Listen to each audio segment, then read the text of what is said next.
как всегда, ведущий Щербаков. Дадим ему слово. Здравствуйте, уважаемые. Спасибо, что пришли на наш сегодняшний круглый стол. Это наше очередное заседание из цикла «Обсуждаем стереотипы истории». Тема нашей сегодняшней встречи приурочена к годовщине, которую мы будем отмечать в эту субботу, 24 октября, 25-летие Декларации о государственном суверенитете Чувашской ССР.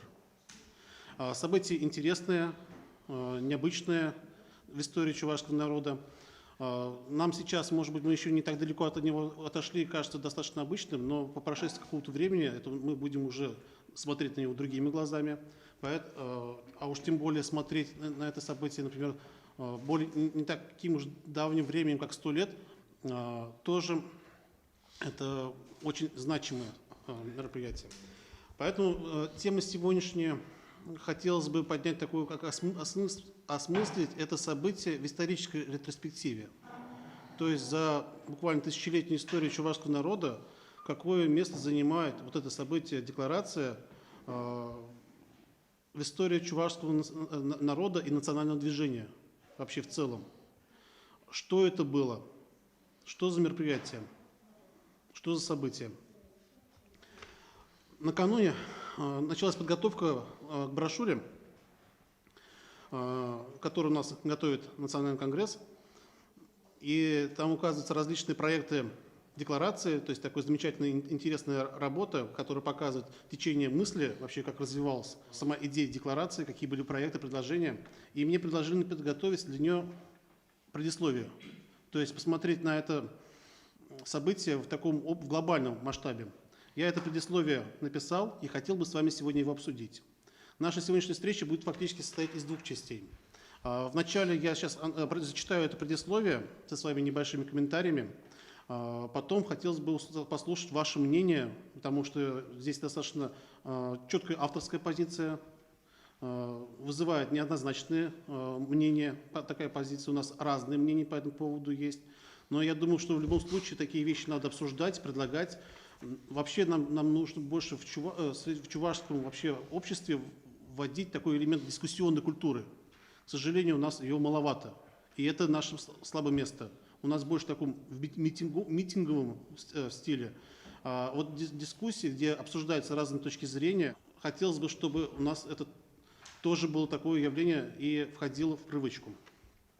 Во второй части уже подробнее, конкретнее наши современные события, то есть какие проблемы у национального движения сейчас, как декларация нам в этом отношении помогает, что прежнее поколение, сегодня собралось большое количество ведущих деятелей того времени, представлять сейчас будем отдельно? Мадуров Федор Иванович, он как Федор раз Иванович. был один из авторов принятия данной декларации. Депутат в то время нашего парламента. Иван Таев Петр Васильевич, в то время лидер Чувашского профсоюза, и как бы тоже вместе. Олег Михайлович Цыпленков. Ну, я тогда еще молодой, да, секретаревком, да. Естественно. Да, у нас это же масштабное же действие, а это не кабинетная работа же была. Тяпкин Кимер, это, значит, вместе с нами всегда был организатором наших митингов, у него была неоценимая помощь с его стороны. Батленов Владимир Ильич тоже, вот, наверное, как раз все, которые смогли прийти. Геннадий Ильич Тафаев, он изучал это время. Надо вспомнить сегодня Валера Петрова, первый секретарь обкома комсомола, который был, он много сделал, да, он много сделал. Но мне чем нравится сегодняшняя наша встреча, то, что у нас есть встреча поколений. Тоже вот молодые, неравнодушные к этим вопросам тоже молодежь.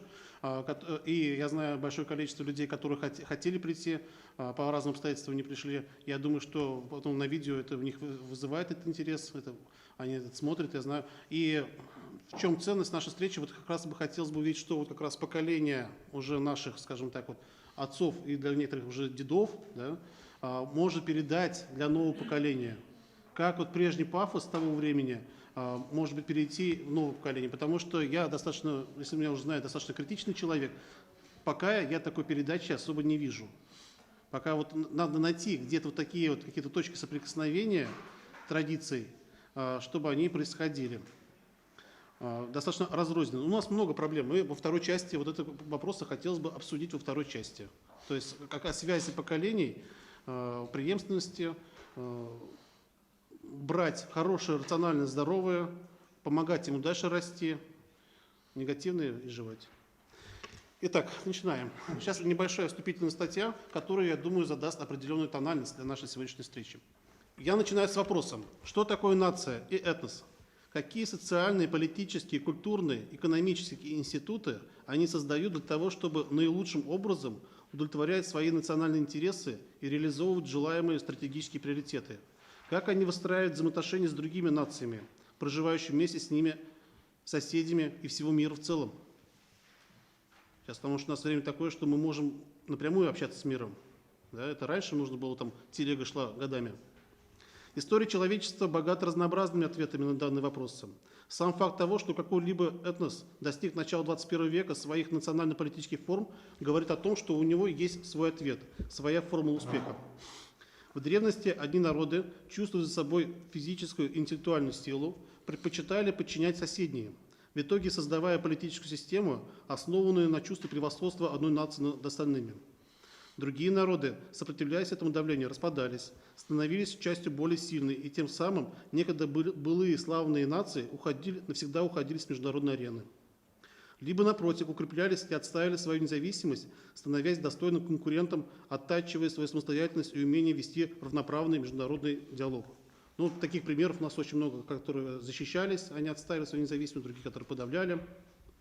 Были такие нации, которые в силу своего исторического развития и геополитического положения предпочитали не бороться за политическую власть и независимость, а на основе симбиоза формировать взаимовыгодные формы сотрудничества с соседями. А некоторые даже при этом умудрялись сохранять до нынешних времен свое этническое лицо, защищать свой образ жизни, традицию и самобытную культуру. У чувашской нации есть свой исторический опыт и своя форма успеха. Наши предки некогда имели собственный политический суверенитет и международное признание в лице крупного восточноевропейского государства Волжской Болгарии. Она была сметена в середине XIII века огромным по размеру конгломератом кочевых народов. Чувашским народам на протяжении столетий приходилось жить в состоянии пограничья, своего рода фронтира между огромным православным и мусульманским миром. Неоднократно находясь на грани покорения и ассимиляции с обоих сторон, чувашский мир культивировал своеобразные качества личности членов своего сообщества. Это демонстративное уважение к соседним народам, но при этом скрытое упорство и даже настырность в отстаивании традиционных основ жизни и культуры своего народа. Это культ труда как источника благосостояния. Причем я здесь подчеркиваю, не трудяги, как у нас сейчас, не трудолюбивые, а именно культ труда, потому что как более в таком другом включении, как нация труженик. Это культ труда как источника благосостояния, а также стремление к высокой науке и просвещению, которое может дать соплеменникам чувство равенства и самоуважения со всеми нациями мира. Это высокая степень социализации личности, где самым человеком высоко ценится мнение общества, но при этом склонность опираться на собственные силы и в некотором смысле индивидуализм. Много в чувашском коде собрано разнообразных и противоречивых качеств. Сейчас у нас часто используется такая фраза, как русский код, там какой-то еще тут. Вот чувашский код у нас тоже интересный, достаточно своеобразный. В начале 20 века разрушились некогда могучие мировые империи. Британская, германская, российская, османская и австро-венгерская. Я специально российскую поставил посередине, чтобы показать, что не одних у нас такая была проблема. Среди цивилизованного мирового сообщества укреплялись принципы свободы, равенства и братства, из-за чего многие ранее скованные нации получили формальное право стать равноправным субъектом международной политики, участвовать в решении вопросов судьбы как своей нации, так и всего мира. Еще не все пережитки воинственного прошлого некоторых народов ушли в небытие, но в мировом сообществе стали уважаться именно те качества, которым богата история чувашского народа. Это стремление к культурной автономизации в большом политическом пространстве, а также отсутствие амбиций на силовой вариант захвата политической власти, за которым неминуемо следует насилие, кровь и многочисленные страдания. Мудрость чувашских деятелей начала 20 века, я сам непосредственно занимался, многие знают, как раз чувашское национальное движение в начале 20 века и образование чувашской автономии, и у них там было как раз именно стремление к культурной автономизации. два народа бывшей Российской империи, которые так устойчиво и целеустремленно, принципиально двигались в то время, в 17-18 годах культурной автономизации, это были чувашский и еврейский народ. Остальные в основном все боролись уже за территориальную, политическую автономию. О ней мы сейчас тоже еще скажем. Так. Мудрость чувашских деятелей начала 20 века говорила о том, что нации необходимо сначала укрепиться. Для этого было необходимо вместе с общегосударственным учреждением власти формировать и укреплять национальные структуры, которые курировали бы в первую очередь вопросы национального образования и культуры. Как говорил на общечувашских съездах депутат учредился Иван Васильев, цитата: «Большую шапку на маленькой голове при первом ветре сдует». Только потом качественно повысив национальное и политическое самосознание, можно будет влиять на политическую систему всего государства, добиваясь политической автономизации. Ну, еще насчет Ивана Васильева хотелось бы мне тут добавить. Он не считал чувашский народ это маленькой головой, на которой там зарится на большую шапку. Эту он фразу говорил в 17 году, буквально через год, в 18 году, когда шли попытки сверху насаждения политической формы советской политической автономизации, он, наоборот, другую оценку давал. Он говорил, что на большой голове маленькую шапку, наоборот, как раз она все на бекрень сваливается. То есть искусственно созданные политические институты власти, если они не совсем подходят народу, то они не удержатся долго. Это 1918 год, июнь месяц, была сказана фраза. Чувашские деятели тогда в этом вопросе были новаторами и пионерами. Тоже вот сейчас тоже это как же раскрывают о том, что о влиянии как раз вот этих идей на формирование советской национальной политики, сталинско-ленинской так называемой. Потому что мы думаем, что это Сталин с Лениным все это, у нас принято было, что это сделали. Но сейчас у нас факты говорят о том, что во многом они опирались как раз непосредственно на требования чувашских деятелей, которые потом были незаслуженно забыты. Это требования опять те же там же Ивана Васильева, Краснова, Ильменя, Алюнова, Николаева и других. Юмана, конечно, там тоже один из крупнейших идеологов, которые этого хотели. Так, чувашские деятели тогда в этом вопросе были новаторами и пионерами. Вскоре идея двухступенчатого формирования автономии государств советской национальной политики была экспортирована в концепт перерождения национальной автономной области в автономную и союзную республику. То есть вклад чувашский, то, что как раз вот это концептуально, вот это двухступенчатое развитие, многие, наверное, знают, это то, что переход, когда разовьется автономная область национальная, то она может стать и автономной, и даже союзной. И это во многом как раз результат действия как раз чувашской программы. В июле 1925 года Чувашская автономная область была преобразована в Чувашскую автономную Советскую Социалистическую Республику. Вот здесь интересно, вот тоже обсуждали мы тут накануне. Ставлю, то есть необычный вопрос, пожалуйста, прошу тоже вслушаться в него. Историкам еще только предстоит дать объективный ответ, преждевременно или своевременно произошло это переустройство. Очевидно, что чувашская национально ориентированная элита, несмотря на многие смелые перспективные проекты и планы, не смогла остаться долго у политического руля власти в республике. Мы помним, да, в 20-е годы, это как раз там, где сформировались, они между собой начали ссориться, три группировки: казанских, симбирских и чебоксарских. То есть это было достаточно местами даже очень нехорошо, некрасиво, даже когда-то. То есть, наверное, еще не имели такой опыт, как политического мышления, такого, которым объединился. И потом все это более-менее закончилось в 1926 году, когда взяли варяга Сергея Петрова, тоже он чуваш, но из Саратовской области, который все тут по-другому все разровнял и по-другому все это сделал. Уже прежняя та элита, которая была национальной в 17-18 году, она была практически вся сдвинута. Не удержали, сами же не удержали свою власть.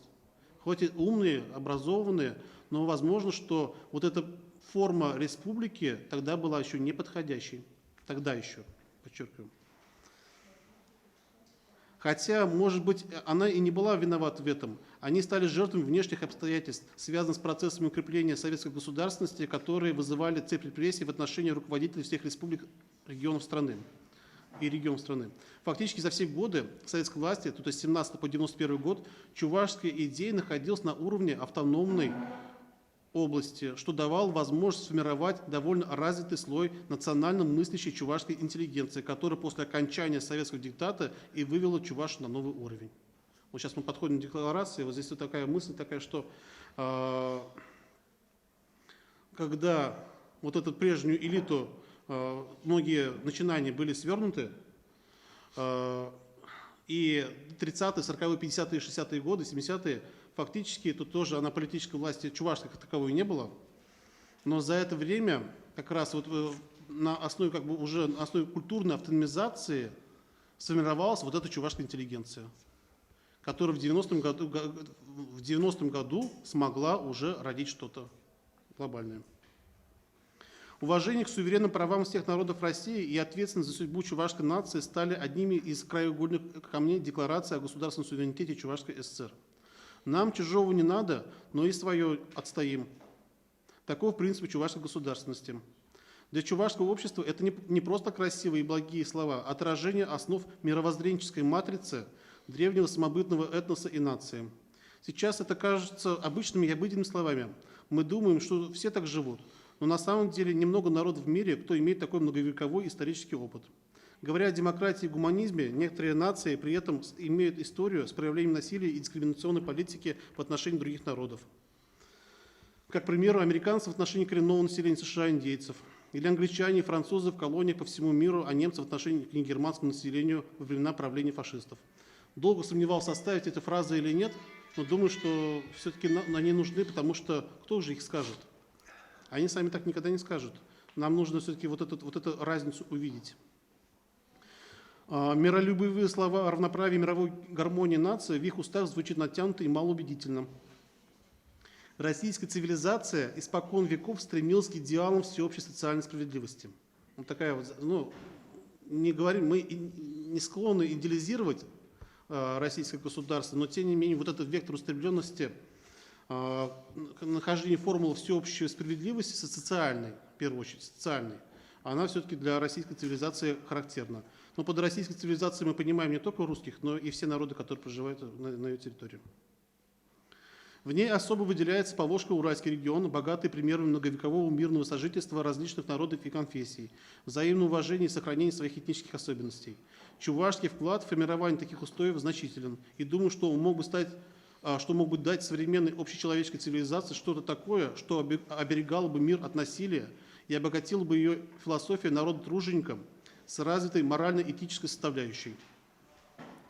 Народ-труженик, я, честно говоря, образ взял это от немецкого одного общественного философа Эрнста Юнгера, это работа «Дар Арбайтер», это труженик, где труженик, это, опять еще раз говорю, что не просто работящий, трудолюбивый человек, а новая форма бытия, которая, то есть, в отличие от буржуазной, от феодальной аристократической системы, то есть, как бы она наполняет другим началом, созидательным началом, о котором говорил, Юнгер говорил, что вырастет люди-гиганты, великаны, там, да, естественно, в морально-этическом плане в первую очередь.